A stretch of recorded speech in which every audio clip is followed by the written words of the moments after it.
Hi, my name is Bailey and welcome to my channel. Today I am doing a reading journal setup. So I have finally decided to do a fully dedicated reading bullet journal. I've gotten into bullet journaling recently and I've been really enjoying it, so I've decided to start this. And I was just setting it up in this video, and I'm going to be doing a voiceover for it, but I'm not going to be talking the whole time. I'm going to pipe in at certain points to kind of talk about it. Just watching myself screw up my spacing on journal is really upsetting. But this is really experimental, and a lot of these things are very much nowhere near perfect, which is fine for me. A lot of my stance on journaling is just it's fun for me to do, kind of relaxing, so usually I don't get too pressed about things if they don't look exactly perfect, but as you will see when I'm drawing this little bookshelf thing, I get really annoyed. So I just end up gluing in my other one, but most of the time I just kind of go with whatever ends up happening. I don't really plan things out very well. So yeah, the 2 pages you see I kind of have cut out from a different journal. I had originally done a few of these spreads in my normal bullet journal, but then I ended up getting a reading one, so I cut them out and wasn't going to use them, but then I ended up using the bookshelf one. So I'm going to just let myself take it away for a bit.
So as you can see, I was unhappy with the lines I was drawing, but this whole bookshelf thing is something I've seen in a lot of reading journals, so it's not that unique, but it's kind of a way to track how many books you've read and how you've read them, and so I thought it would be a fun way to track my reading this year. I made my legend have a lot of colors in it because I didn't want it to be just 3 colors, so we'll see how it works out having all the colors, but I don't know, I like my journals to look colorful.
The amount of pain I feel looking at the horrible spacing of these letters just is a lot. That T is just off in its own world.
So here we have my improved title for my book spot spread, but I want to talk a bit about what I'm doing with this spread.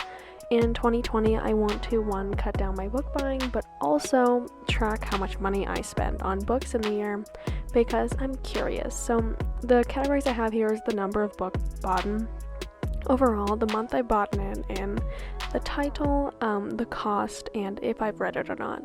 So basically, that last column I'll just check off whenever I read it during the year, or if I read it during the year. And my goal is to have the most books bought and read ratio, like to have a good ratio of books bought and books read this year, instead of them sitting around forever, but also read some of my backlist books, because I have a lot of them. So the next tracker I'm making is actually a modification of a tracker I have in my general bullet journal that I saw a different YouTuber doing. I forgot who they were, but it's basically where you do all of the days and all of the months and make like a little grid and then fill in or color in every day. So it's usually a mood tracker in my normal one where I just track my mood every day, and in here I decided I would track whether or not I read and if I read physically, audibly, or like both ways, So I really like these kind of spreads. I really love at the end of the day getting to color in the little square, and I think it's gonna be really fun to look at the end of the year and have like all the colored in squares. And yeah, I just really love this spread. And then I start filling it in and you see that I squandered away like 7 days at the beginning of the year without reading, so oops, but you can't go back and fix things.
So now I'm starting my January spread, and I did not put a lot of effort into this spread at all, partly because January's already started, and I was just like, you know what, I'll make them better in the coming months. So I didn't try very hard on this spread, and I did spell quotes wrong on the next page, and I'm aware, and I kind of did it, looked at it, and just kind of gave up and colored it in anyway, because again, it was January, and this is allowed to be my trash spread, I guess. So yeah, I'm aware this doesn't look the best, but that's alright. I'm not going to be talking for the rest of this video, so I hope you enjoyed, and thank you for watching.